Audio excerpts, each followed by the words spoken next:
Imagine an Olympic Airlines jet landing in an airport called Athens, Greece. And the airliner lands in the runway, and an old man comes down the jetway, the long beard. And a man runs up the jetway to greet him to take his bags. And he speaks a foreign language. He's speaking Latin. Has anyone heard of Latin? And the airport worker doesn't speak Latin, he speaks modern Greek. So they call an interpreter. They say to the old man, "What's your name?" "My name," he says, in Latin, "Socrates. I've come here to visit my old country. 2,000 years ago I lived in this country. I was a great philosopher, and I've come to see my old country. Take me to see the temple of Zeus." "I'm sorry, Socrates, there is no longer a temple of Zeus here in Greece. We have the Greek Orthodox Church running religious life here." "Well then, take me to see the King of Greece." "Well, I'm sorry, Socrates, there is no King of Greece here in Greece. He is an exile living in downtown London." "Take me to the power of Greece, the power of the Greek Empire." "Well, I'm sorry, Socrates, there is no longer a Greek Empire. We are a small country in Europe, part of NATO, the North Atlantic Treaty Organization, run by the United States of America." "Take me to the sport, to the noble strength of the human being, of the Olympics of Greece."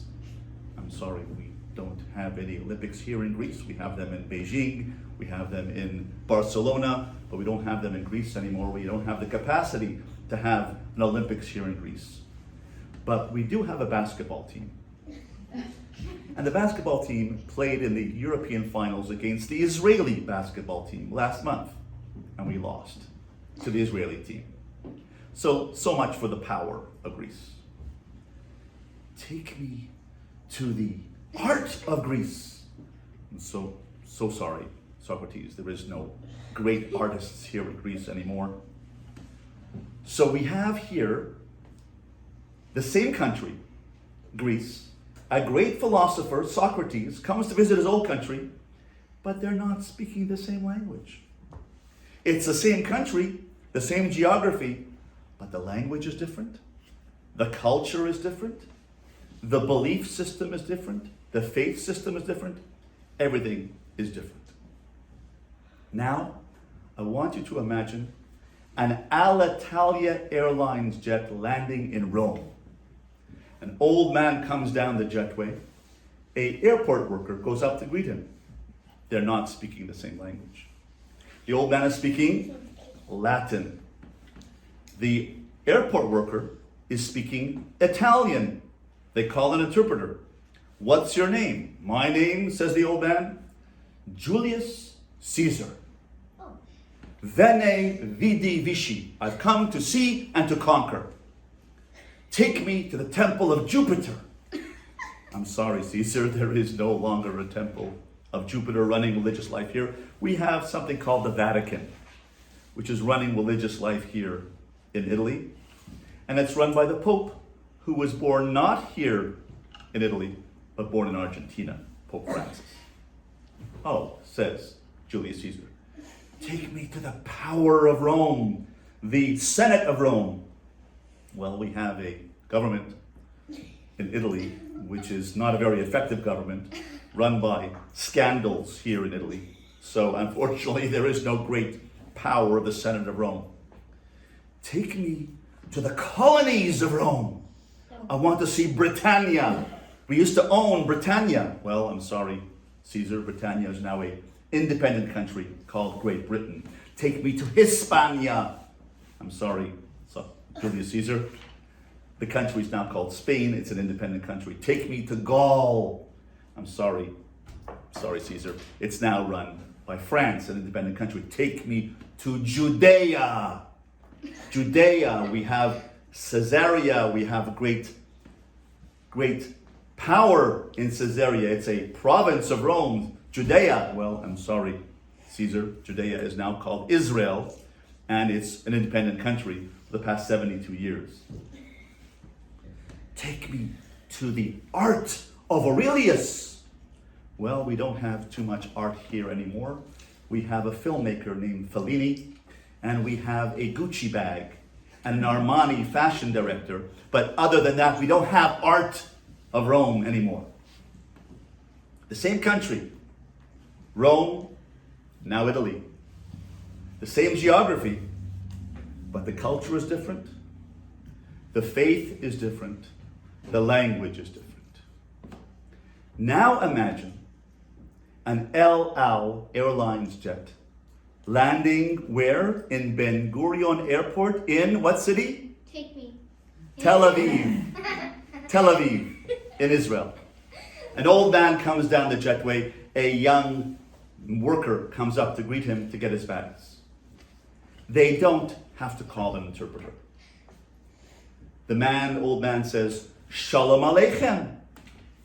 The man who goes to greet him says, Aleichem HaShalom. Oh, אתה מדבר עברית. You speak Hebrew? Betach. What is your name, Mr. Old Man? Hashem Shali, Moshe Rabbeinu. I've come to visit my old country. I wasn't born in this country. I didn't die in this country. I did not serve in any capacity in this country. But I've come to visit this old homeland, the promised land, for 24 hours. My name is Moshe. The airport worker says, my name is also Moshe, Moshiko.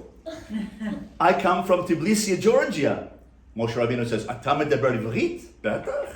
You speak Hebrew? כן. Where did you learn Hebrew? איפה למדת עברית? באולפן. עשיתי עלייה לארץ. I came an aliyah to Israel 20 years ago. ושכחתי את הרוסית שלי. I now forgot my Russian language. I now only speak Hebrew.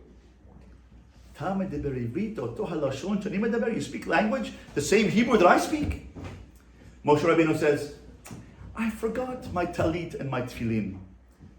I came on a very special, unannounced visit. Don't worry, says Moshiko. You could use mine. You still wear talit and tefillin? Betach. After 3,000 years, you're still wearing talis and tefillin? Betach, of course.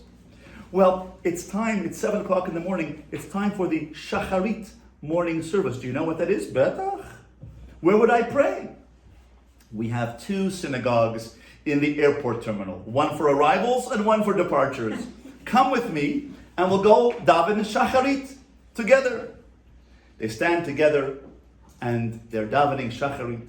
And Moshiko borrows someone else's tallis and tefillin. Moshe Rabbeinu is wearing Moshiko's tallis and tefillin. And what are they saying there? Listen to the words they're saying.